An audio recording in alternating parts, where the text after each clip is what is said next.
Maailmassa on 14 miljardia internettiin yhdistettyä laitetta, 2 kertaa enemmän kuin ihmisiä.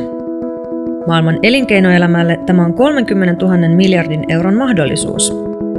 Samaan aikaan, kun vasta mietit tavaratalossa uuden ruokapöydän ostamista, ostohalukkuutesi on ennustettu jo kauan sitten ja metsässä möyrivä harvesteri on valinnut pöytääsi varten puun. Kun pöytäsi seilaa jossakin maailman 19 miljoonasta kontista, siitä ottavat kopin älykkäät nosturit. Juuri sinun pöytäsi tiedot liikkuvat sekunnin murto-osassa läpi satojen toimijoiden muodostaman ketjun. Kuinka tietoa matkan varrella hyödynnetään, vaikuttaa siihen, kuinka paljon se tuottaa arvoa.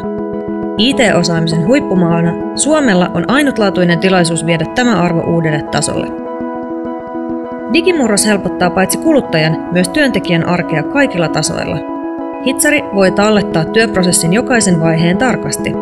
Virheetön sauma ei enää ole onnekas sattuma, vaan monistettava standardi.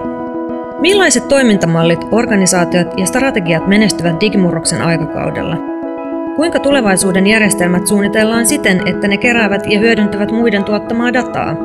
On laskettu, että vaikkapa laivan polttoainekustannuksissa voitaisiin säästää jopa 30%, mikäli sen eri järjestelmät keskustelisivat paremmin keskenään. Kuinka datan jakaminen mahdollistetaan niin, että syntyy uutta arvoa? Mikä on luottamuksen merkitys ja miten se rakennetaan?